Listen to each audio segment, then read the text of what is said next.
There's a test that you can do right now with one hand that explains why some necklines work on you and others don't. And most of you have never heard of it. By the end of this video, you'll know whether your neck is short, balanced, or long, and whether the necklines that you keep reaching for might be working against you. This is Wardrobe Forensics.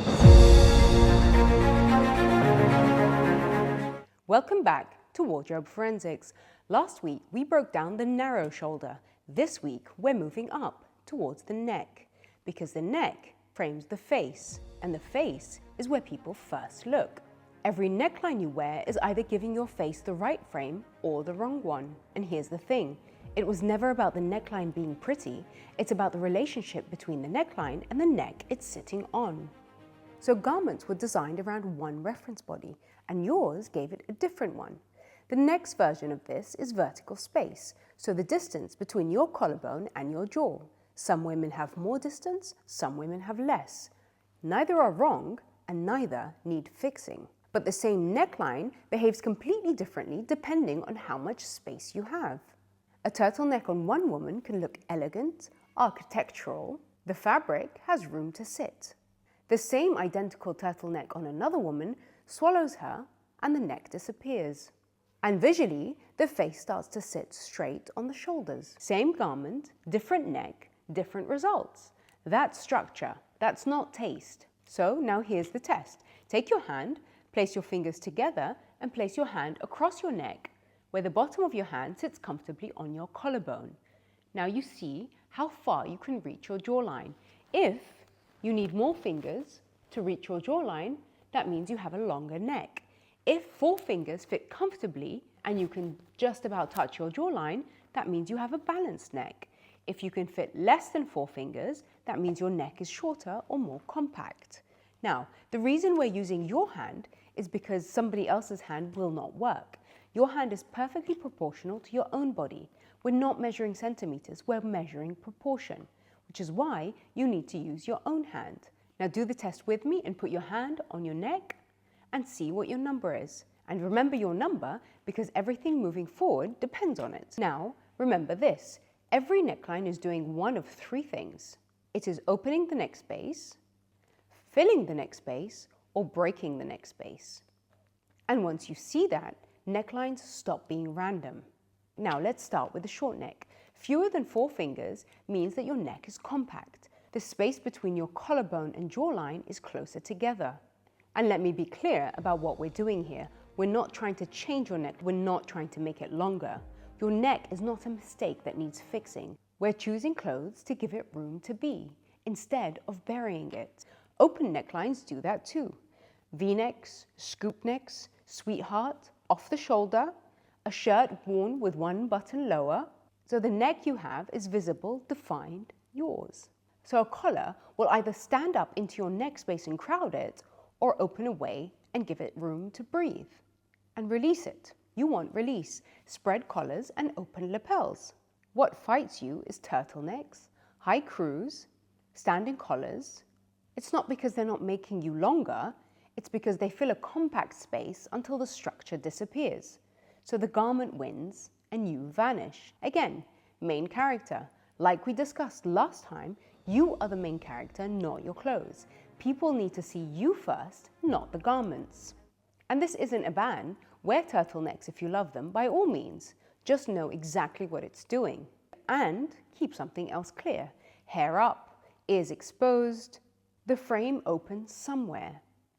You're not fixing anything, you're just being intentional with what is being seen. Now the long neck. If you could fit one hand or more comfortably, you have vertical space. And most women with long necks underuse this. So that means the distance between your jawline and your collarbone is further apart. So high necklines were made for you. Turtlenecks, cowls, mock necks, crew necks, mandarin collars, standing collars, popped collars. On you, they don't crowd, they showcase.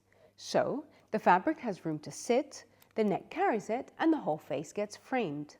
The whole line looks deliberate. This is not something to tone down. This is something to use. Deep V's and low scoops can work too, by all means if you love them, but just know exactly what they're doing. You already have vertical length, and a deep neckline will give you more. So if you wear a plunge, don't just pile vertical on vertical without being intentional with your styling. Give it a counterpoint, a collar necklace, hair down, a scarf around your neck, a strong shoulder, something that breaks the length. And if you've ever wondered why turtlenecks make you look pulled together, this is why. It's not about the top, it's about the space it's sitting on. Now, the balanced neck. If you're one hand that fits comfortably between the jawline and the collarbone, your neck is balanced.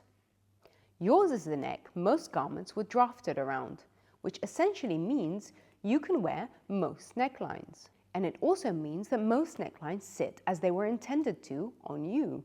And your work is not about correcting, it's about intention. A high neck gives composed, an open neck gives open, and you get to pick the effect. Not boring, just free.